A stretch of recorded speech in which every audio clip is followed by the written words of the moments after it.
What's up YouTube? Today's video I'm going to go over how you can add spell suppression to your character and make the character just a little bit overall tankier. It actually took me a lot of tries to be able to figure out how to do this, and I do think that this might be the best route. Your HP pool does end up being a little bit lower at 4100, but you're able to survive more dangerous stuff. Especially in the simulacrum. I did experiment using purity of elements too, but it turns out that Skitterbots is a little bit too much damage, and I just didn't feel comfortable with how much damage you end up losing by using purity of elements. There is a world that you could possibly use it in the future, but right now I just don't really see it working out, and I think Frostblaze is just too low of a damage ability to be able to consistently use be around like 30 mil DPS and do all the bosses in Simulacrum. I have been trying to level in Simulacrum, but as you can see, I still have 0% XP, and it's all my own fault. I just keep getting hit by random stuff, and it's definitely possible. I'm going to try out this setup. I do think that damage in the end is the biggest factor, and once you can get to like 40 mil, you should be able to comfortably kill everything. Once I drop my damage without Skitterbots down to around like 20 mil or so, it became a lot sketchier.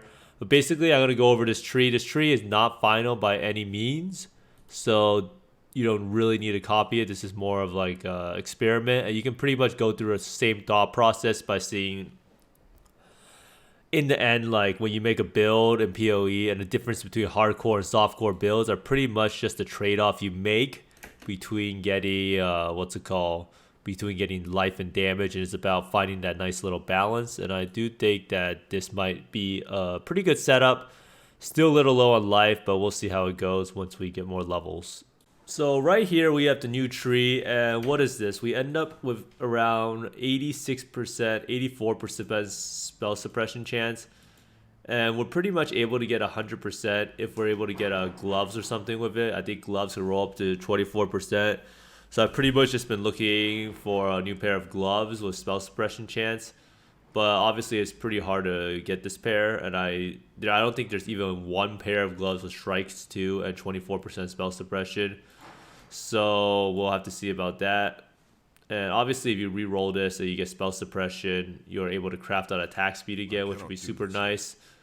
Now, this setup does end up be a little different in that it's a lot less life, because we don't get these life nodes over here, and I moved the Glorious Vanity over here. So what this means is that you end up losing out on these nodes over here, and these nodes are the what's called the Charisma ones. And the Charisma ones are actually pretty strong because it allows us to get the mana reservation efficiency, and we're able to solve this problem by using this little cluster. And I do think even if you do this other pathing through here, you just stop here, you save 1, 2, 3, 4, 5, 6, 7, 8 points, and all you have to exchange for is 3 points. And these 3 points are actually pretty good in that you can pretty much just get a 35% effect and life in chaos res, and you just take these 3 points. You don't even need to get the notable, and you're actually able to run Skitterbots, precision at level 20, anger, and determination with this setup. And this also helps you fill out a lot of resist and int problems. So I was able to use this issue and be able to drop this it node and be able to have the perfect amount of it actually to run Awaken added lightning damage. So I thought that was a pretty good trade-off overall. So, and the reason we path this way is this node Mage Bane actually gives a decent amount of spell suppression. So it gives around, so if you take out this, it actually gives 14% spell suppression. And then here you're able to get 10% right here, and then 3%, so 13 plus 16% right here, and then here's like 28% spell suppression from this pathing instead of going down here. Originally, I was putting the Glorious Vanity down over here and hitting this node, but it ends up being 1, 2, 3, 4, 5 points to do this. So by putting the Glorious Vanity over here, we get some pretty good nodes. We get 10% multi, which is not bad. Area damage, fire damage, which is not bad. And then some attack damage, which is actually pretty good. 3% life, 6% mana, and 2% cast speed. So this is pretty much your dividing to get good stuff. Ideally, you could probably get something really, really good, like multiple multiplier and multiple life nodes, which would be ideal. So just kind of play around with this. I don't know if this is actually the best pathing in the end, so it's kind of hard to say. But this pathing allows us to get the spell suppression we need. So pretty much all the spell suppression comes from Mage Bane and right here, and these nodes right here. And once you have like this, theoretically you can run evasion pair of gloves, and then you would get what would the spell suppression actually end up being? So we're at 84%, so you would get 94% pretty easily if you get the 10% chance if your boots, helmet, and gloves have evasion. But I opted for critical strike chances increased by chance because with 84% crit chance, and that's a pretty worthwhile node to have in terms of smoothing out your crit chance when you don't have brittle. Prevents 2% of suppressed spell damage is also another really good one that can stop a lot of one shots. But I think at this level of gear, if you suppress the spell, you will not get one shotted because you just have so much mitigation already, so I didn't feel that it was that necessary to get that. But basically we still are able to maintain our medium clusters, so we still have pressure points, and I did end up dropping quick getaway because it kind of seemed like a little bit of an overkill. Pressure points, and then we still have lead by example, warning call, and then we have secrets of suffering, and then a life attack speed resist jewel, and another life attack speed of claws resist index jewel. And here we have a mantra of flames, and then this is our small cluster over here with mana, intelligence, and chaos res. And I think it's better to have life on the on the prefix, but I just couldn't buy one. It was pretty expensive to aug life it. Now, I did end up opting for this little jewel socket here with the resist because I'm actually struggling a lot on resist. You can see we're at 97, 198. I actually took this node on accident. I completely forgot about it. And I cannot be impaled. So theoretically, I don't need this. But it's pretty nice having 49% chaos res without the flash. And it gives us to 75% with the flash. So it should make doing Kosis a lot safer. And I feel like right now, my main goal is to do Deathless Simulacrums. And with Spell Suppression, you can actually tank this, the jumping attack. And with this amount of chaos res, hopefully it will allow you to tank his melee hits somewhat to live so that you can keep leeching. But ideally, you don't really want to tank any melee hits. And you want to have the threshold of damage where you can instantly kill him regardless of the mods. So that's what I'm trying to hope for. Because once I started dropping like skitter bots for Purity of Elements and going more defensive setup, you just lack the damage to instantly kill it, and you just reach mods on the simulacrum sometimes that just become impossible to tank. Like some mods have like increased lightning damage and lightning pen, and you just can't really tank that, and the best solution is to just kill them as fast as possible. Obviously, if your build was like hardcore and had like 8k life with spell suppression and everything, then it would be a lot easier to do that. But I do feel like this route right now allows me for the best amount of success, and it does allow me to get 100% spell suppression. So on my gear, I was able to get this pair of boots at 16% spell suppression. I was trying to get a pair with T1, but it doesn't really exist. So the way people make these boots is they just keep Awaken Orbi, Tailwind, and Onslaught together until they get a good suffix. And I guess this person got lucky when they reforged crit and got elusive with T1 life. Now, movement speed doesn't matter too much for this build because of the fact that we mainly use Whirling Blades to travel around. So this pair of boots was pretty good. I ran it through lab a little bit and got fire damage if you kill recently. I did recraft this to 8% chance to suppress spell damage. Ideally, I want to remake this, try to get a T1 roll and get 100% spell suppression, but it's kind of hard to find those because no one's really saving it. I would even consider dropping the Frenzy Charge, perhaps. And if I drop the Frenzy Charge, then I might be able to find a pair, but it's something I will consider. I still have the 5% chance to deal double damage, still have this one, even though the flat cold damage is abysmally low. I might recraft this ring a little bit with some reforges while keeping suffix, because this ring's not too bad. And here I crafted on fire and lightning res, as it's just really hard to fix the resist. Theoretically, yeah, I actually need all the resist I need. And then the Unatol is the same. I actually have Sovereignty anointed right now, so that's actually how the mana situation works out Currently, I do have Panopticon sometimes, but I will probably re-anoint Panopticon in the near future. I'm just trying out this setup because I don't get to drop the totems that much, but I do think that the setup is a lot less damage. But we'll find out a way to solve the mana issue later on. I do think I might go back to my other tree too, so we'll see how it goes. Mark of the Elder, Steel Ring, and then Red Blade Banner. I got this Red Blade Banner of all res to help out a little bit. And then this pair of boots, yeah, we went over that boots. So basically pretty much all the same gear. I did drop, what's it called, Starlight Chalice to use Aziri's Promise, and I felt like I needed a little bit of Chaos Res. But I think at 49%, I might go back to Starlight Chalice just for the exposure and not having to put down Hydra Spear. But we'll see how it goes. And I was using these Pantheons to try out Purity of Elements, but these are still the Pantheons that you should be using. But overall, character kind of lost some damage, but I do believe that the 100% spell suppression will definitely be worth it.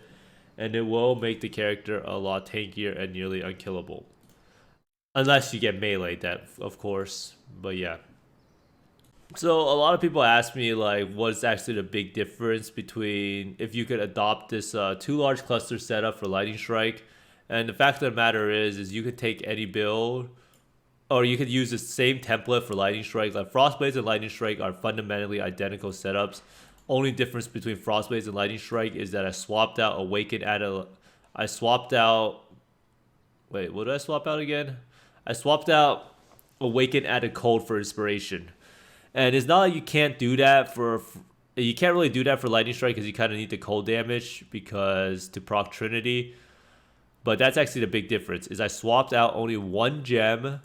You have to swap out some of your jewels that have multi with lightning to multi with cold, and that is pretty much the only difference. Like this is a template in the end for any attack skill. You can play a wander with this, you can play a sword build with this. All you have to do is drop the claw wheel and use swords instead, right? Like one sword cluster down here.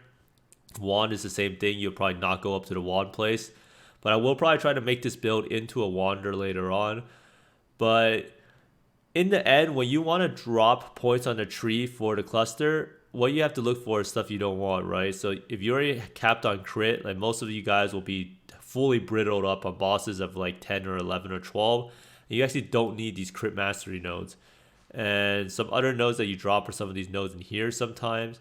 So any node that you end up dropping on the tree is always going to be worth it because the nodes on the large cluster are so good. And using a large cluster also frees up a jewel socket. So anytime you spend 1 point to get a jewel socket is hugely value, right? It's unbeatable. There's no way you can get a node on a tree that gives you 7% life and 40% multi. So as long as you can swap to a large cluster with like sacrificing 5 or 6 points, it is 100% worth it. And I would probably even get this large cluster if it wasn't so far out of the way. And that's why aura stackers were always so strong, because they were able to use so many large clusters and have so many access to jewels to get a lot of multi. And that's how... So that's pretty much the name of the game, is to drop points on the tree as much as possible to get the points to get the large cluster. And you can do this on a Lightning Strike character at like level 95 or so. So what are the nodes that we actually end up keeping on a tree? The nodes we actually end up keeping on a tree are just stuff you can't really get on the clusters that easily.